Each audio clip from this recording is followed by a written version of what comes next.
옆에 계신 분들하고 한번 인사 좀 나눕니다. 메리 크리스마스 하고.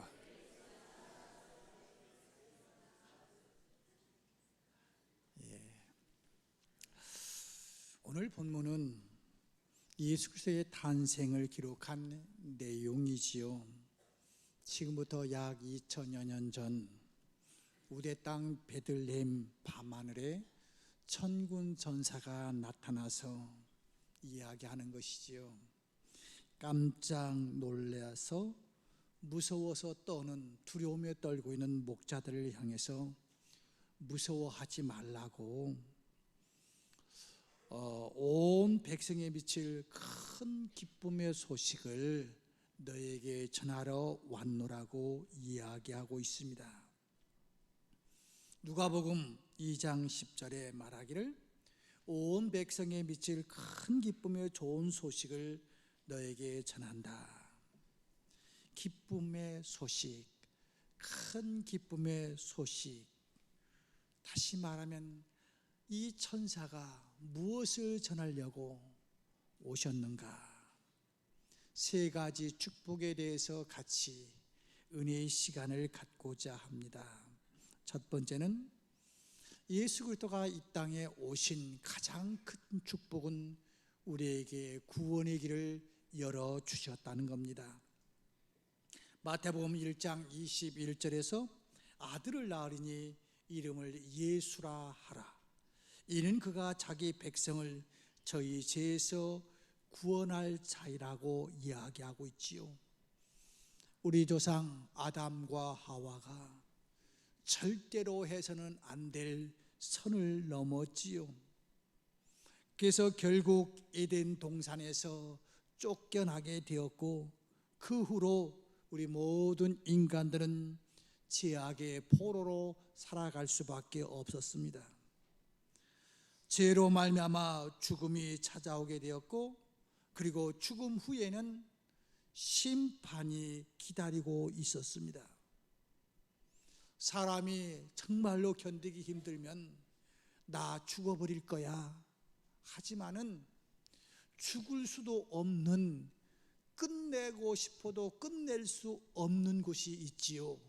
그곳은 바로 지옥이라고 하는 겁니다.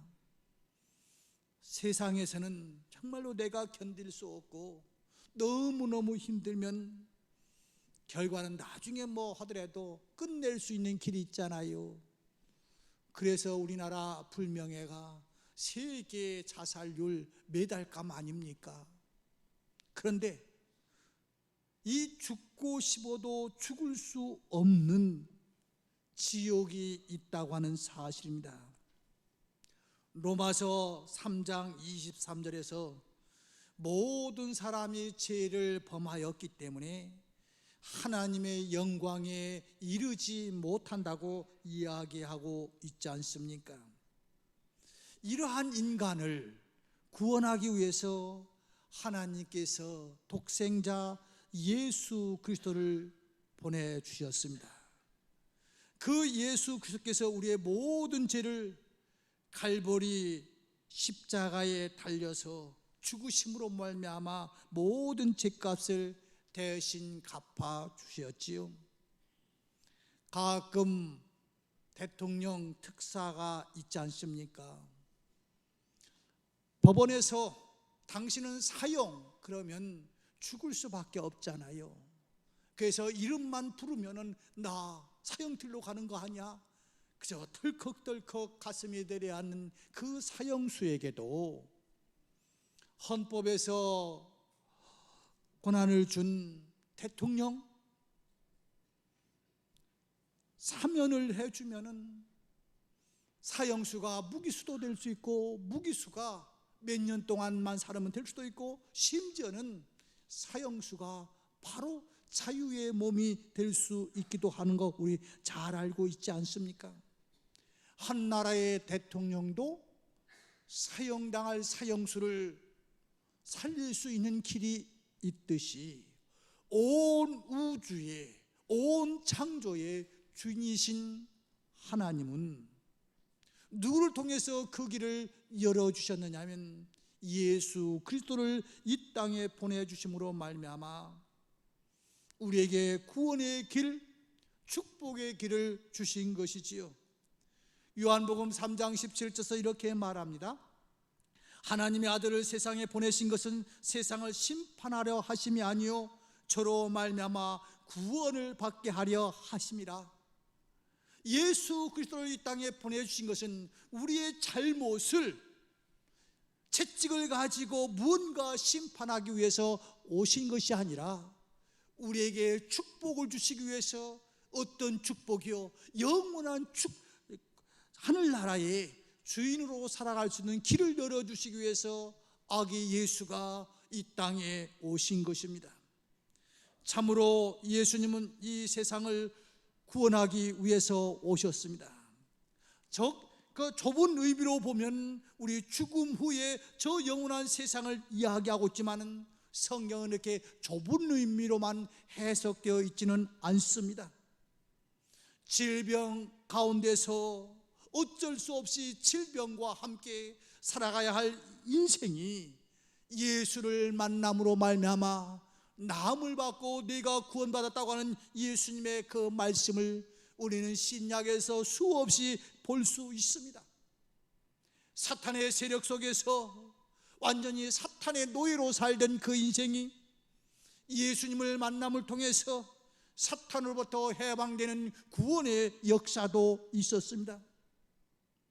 가난 속에서 항상 가난의 그 굴레 속에서 헤어나지 못하던 사람들이 하나님께서 주신 그 지혜를 가지고 돈 버는 재능을 하나님께서 주심을 통해서 세계적인 기업가들도 얼마든지 있을 수 있습니다.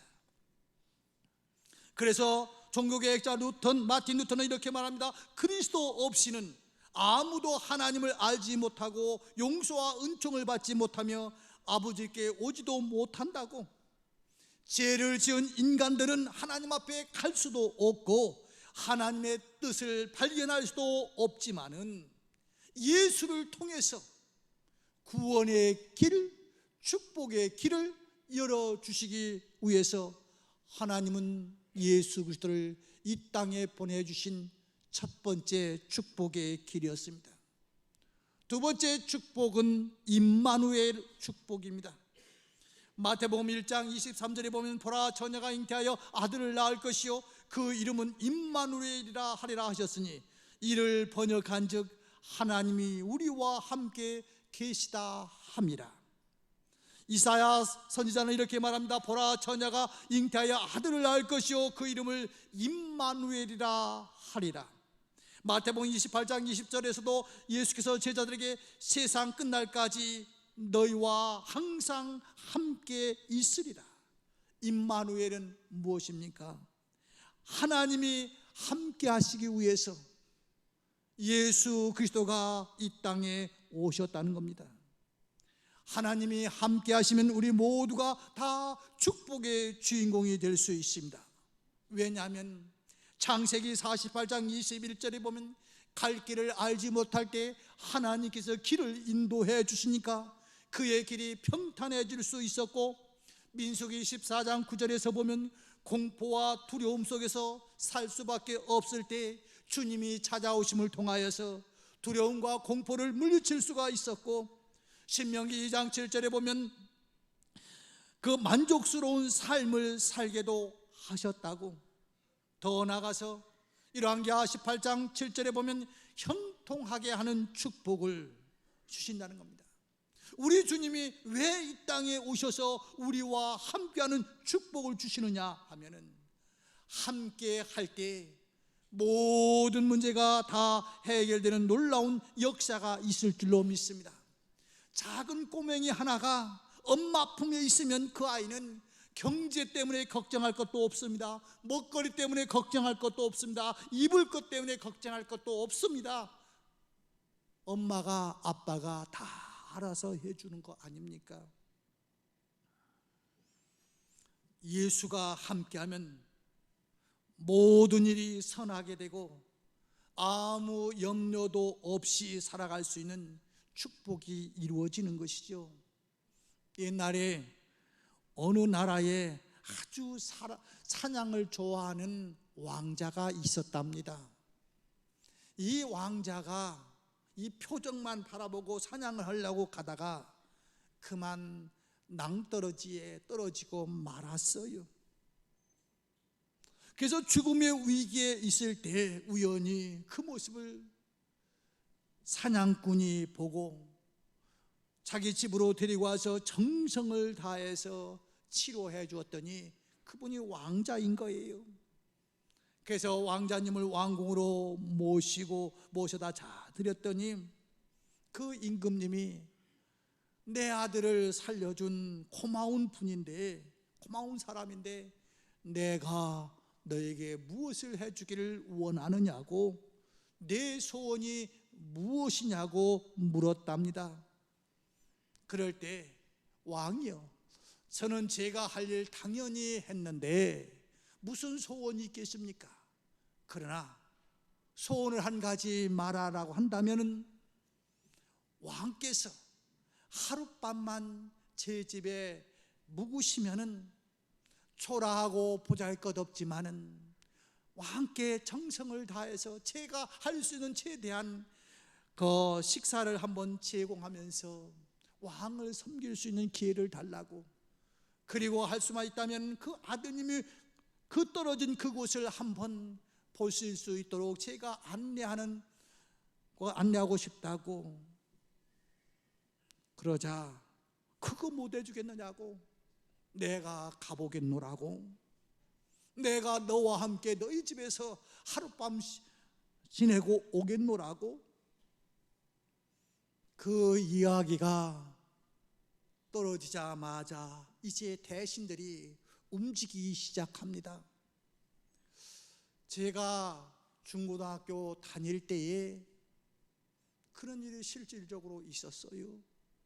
대통령이 지난다고 하는데 지나가는 길이 판자촌들이 있는 곳, 제가 살던 그쪽이 판자촌인데 어느 날 사람들이 막 오더니 거기다가 벤이다 가지고 그 판자촌을 차가 지나가면서 안 보일 각도로 다 해놓고 색을 다 칠하더라고요. 왜 저걸 저럴까 그랬더니 나중에 알고 보니까 거기에 대통령 각하께서 지나가신다고 해서 그렇게 했다고 그러더라고요. 우리나라도 그때 그런 일도 있지 않았습니까? 하물며 왕이 행차하시는데 그 시골 나무꾼 집에 들어갈 수 있는 마차로가 있겠습니까? 그때부터 길을 닦습니다. 아니 그 나무꾼이 그저 순수한 마음으로 왕을 모시겠다고 하는데 신하들 입장에서 그곳에 왕을 모실 수 있겠어요? 집이 새롭게 꾸며집니다. 또 그 사람은 그저 자기 정성껏 그 음식을 준비하겠다고 하는데 그 풀뿌리 갖다 드릴 수 있겠어요? 그러니까 이런저런 왕이 와서 주무실 수 있도록 모든 것들을 신하들이 다 준비합니다. 마을 사람들은 그저 가만히 있다가 마을이 너무너무 잘 되는 거예요. 여러분, 우리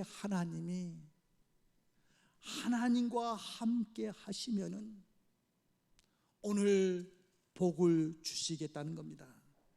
너희는 무엇을 먹을까, 무엇을 마실까, 무엇을 입을까 염려하지 말라. 이건 다 이방인들이 구하는 거고, 네가 나와 함께 하기만 하면은 나는 너를 절대로 배신하는 적이 없고 너를 버리는 적이 없는데, 네가 배신하지 않는 한 나는 너와 함께 할 것이고, 그리하면 그의 의를 구하라. 그리하면 이 모든 것이 너에게 더하시라고 말씀하고 있는 것이지요. 그렇습니다.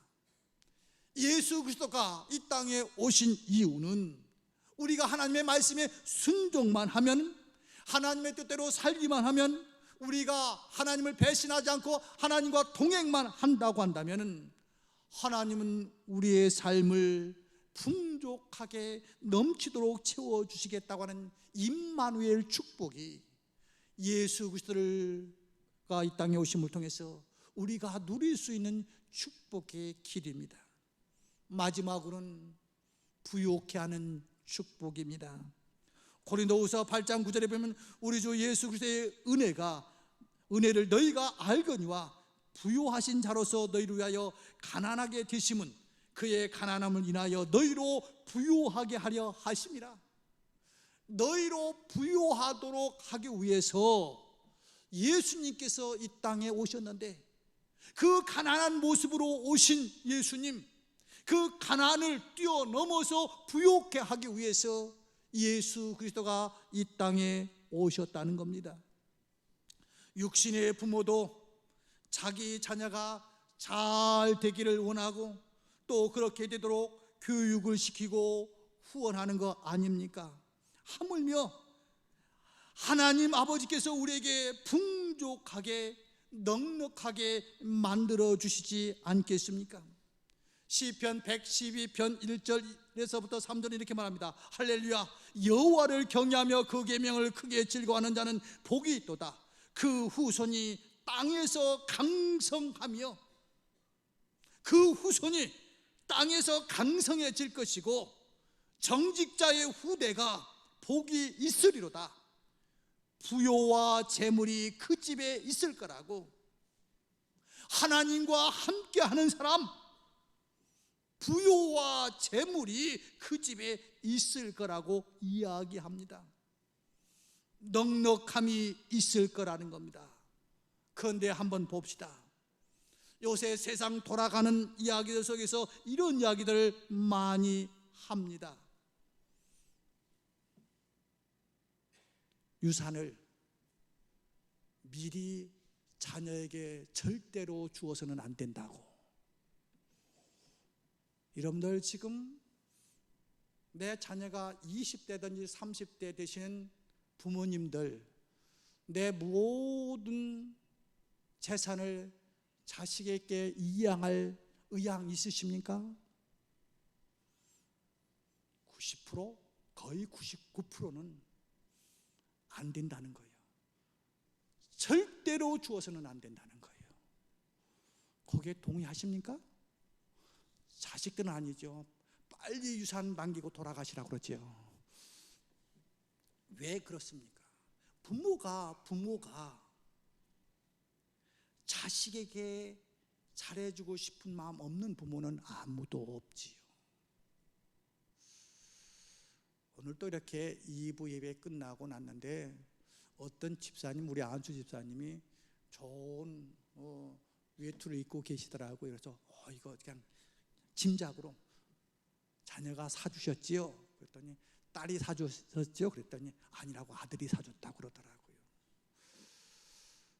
아마 부모 마음, 돈이 없어서가 아니고 그러한 선물을 받을 때 언젠가 저도 이런 느낌이 있더라고요. 하나님의 마음이 아마 이럴 거다. 사실 여기에 우리 아들하고 며느리가 있는데 손주가 둘이 있어요. 우리는 이 아이들, 그 아이들이 소원이 뭐냐면 전화했고, 할아버지 할머니 집에 가도 돼요? 그러거든요. 그럼 오지 마라 그러거든요. 그래서 한 달에 한 번도 잘 못 와요. 안 오는 게 아니라 못 와.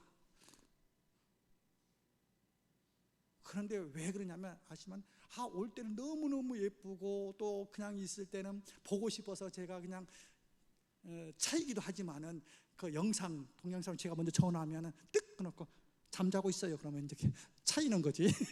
실제로 자고 있지만은 그렇게 보고 싶다고요. 보고 싶은데 우리 어른들 다 있잖아요. 올 때는 참 기쁜데 두세 시간 있으면 너무 힘든 거. 나빠서가 아니고.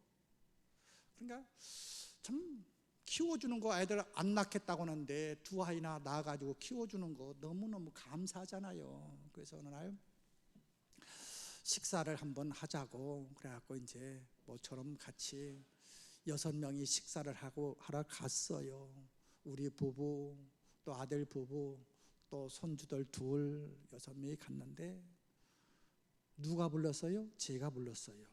그러면 밥값은 누가 내야 돼요? 누가 내야 됩니까? 부른 사람이 내는 거죠. 부른 사람이. 제가 당연히. 그런데 끝나고 나서 했더니 이미 계산이 됐어요. 그 액수가 많고 적은 것이 문제가 아니라, 이런 아들을 위해서 내가 조금 덜 쓰고 덜 먹더라도 남겨주고 가야겠다. 그러면 2020년 1월 2일 날 유산을 다 넘겨줄 것 같아요? 안 넘겨줄 것 같아요? 안 넘겨줘. 왜요?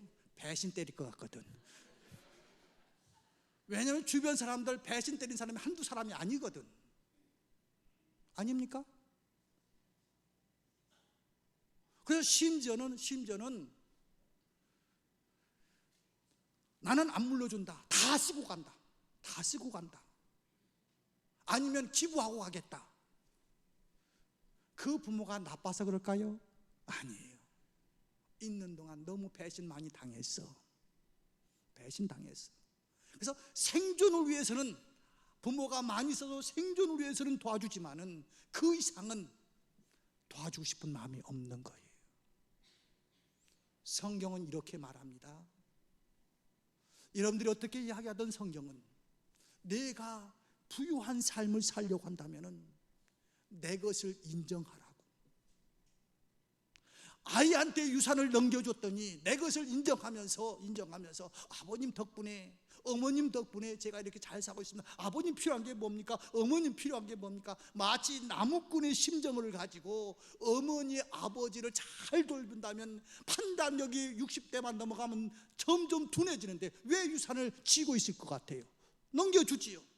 사업도 넘겨주고 모든 걸 넘겨주지요. 그런데 넘겨준 사람들의 그 과거 선경험을 보면은 그래서는 안 된다고 하는 이야기들이 주변에서 나오는 거 아닙니까?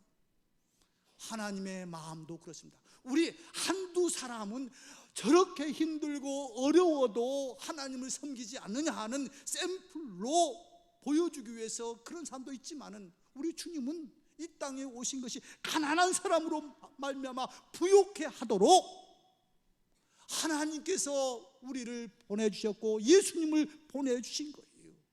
그렇기 때문에 여러분들 부요의 축복이 있기를 주의 이름으로 축원합니다.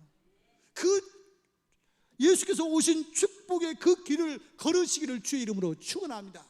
그런데 가장 기본적인 게 그래요. 여러분들이 순종하든 안 하든 그건 여러분들의 복이신가 할 수 없겠지만 성경은 이렇게 말해요. 열의 하나 10분의 1은 내 것이다. 건드리지 마라. 그러면 내가 하늘 곳간을 열고 네게 채워주는가 채워주지 않는가 보라고 말라기 3장 10절 이하에서 분명하게 이야기한다고요. 지혜로운 부모는 한꺼번에 유산을 다 넘겨주지 않습니다. 조금씩 넘겨주면서 그놈 하는 꼴을 봅니다. 그래서 내가 낳은 자식이지만 그놈 꼴이 제대로 되면 조금씩 더 주지만은, 조금 주고 나서 보니까 요놈이 그거 쓰느라고 정신없으면 그 다음에는 내가 다 쓰고 가든지 사회에다가 다 기부하든지 그러지, 그놈한테 주면은 많은 길이니까 절대로 주지 않습니다. 하나님도 마찬가지입니다. 여러분과 제가, 예수께서 이 땅에 오신 이유는 우리로 하여금 부욕해 하기 위해서 오셨는데, 풍요롭게 살도록 하기 위해서 오셨는데, 하나님께서 주신 것을 인정하지 않고 부모한테 받았는데, 어떤 기업가가 이런 이야기를 하더라고요. 너무 안타깝다는 거예요. 왜 그러냐면은 다 회사를 물려주고 그분이 자기 용돈이 한 300에서 한 500만 원 쓰는가 봐요. 그러니까 아들이 와가지고, 아버님 나이 드셔갖고 돈 쓰는 게 뭐 어디에 있다고 그렇게 돈을 그렇게 많이 씁니까? 또 병원 가면 이거 나이 늙으셔서 그러는 건데 뭐 이렇게 병원을 출퇴근합니까? 그 이야기를 들으면서 내가 왜 주었는가? 아들을 이상하게 만든 아버지의 이 모습이 너무너무 아쉽다고 하는 그런 이야기를 들었어요. 우리 하나님 인색한 하나님이 아니십니다. 하나님은 없는 하나님이 아니십니다. 우리가 예수님이 이 땅에 오셔서 너와 내가 동행하면은 구원은 행함으로 받는 거 아닙니다. 오직 믿음입니다. 믿으면 천국 갈 수 있어요. 그러나 이 땅에서의 삶은 믿음이 아니어서 순종해야 돼요. 순종은 행함이 있어야 되는 거예요. 말씀을 맺을게요. 예수님이 이 땅에 오신 3가지 축복이 있습니다. 하나는 구원의 길이에요. 절대로 예수의 손을 놓지 마시기를 바랍니다. 두 번째는 함께 하신 축복이에요. 여러분, 주변에 누구와 함께 하느냐에 따라서 달라진다니까요. 이등병이 저 별 하나한테 충성 인사 받을 수 있는 길이 어떤 길인지 아세요? 누구 운전하면 돼? 별 3개짜리 운전하면 별 2개 하나가 막 그냥 충성 그래요. 그러면 속으로 알았어 하고 지나가면 돼요. 누구하고 함께 하느냐? 나는 부족하지만 예수와 함께 하면 예수님께서 다 해주시겠대요. 풍요의 축복도 마찬가지입니다. 성경에 보면 돈 버는 재능도 하나님께서 주셨어요. 그러기 위해서 예수님이 이 땅에 오셨어요. 그런데 하나님의 것과 내 것을 잘 구분하면, 아버지의 것과 내 것을 잘 구분하는 후손이 있다고 한다면 아버지가 자식에게 물려주는 거 두려워하지 않습니다. 시간을 길게 끌지 않습니다. 그런데 죽고 나서 보니까 내 것이 내 것고 내 것이고 아버지 것도 내 것이라고 생각하는 그 세대들이 점점 많아지기 때문에 사람들 이야기 속에서 죽을 때 나누어서 갔든 말든 그놈들이 할 일이고 나는 절대로 넘겨주지 않겠다고 하는 이야기들이 공공하게 나오듯이 하나님의 입술에서도 혹지 하나님을 믿는 백성들에게 많이 주었더니 그놈들 타락의 길로 가더라. 그저 쓸 만큼만 줘야지, 죽지 않을 만큼만 줘야 하지 않은 그런 아쉬운 인생이 아니라, 주었더니 하나님께는 영광요 이웃에게는 기쁨과 더 나아가서 하나님의 그 마음, 죽어가는 인생들을 구원하는 길에 쓰임 받더라. 나는 그 사람에게 맡겨야겠다고 하는 그 축복의 통로로 쓰임 받는 우리 경인 가족 모두가 되기를 주의 이름으로 축원합니다.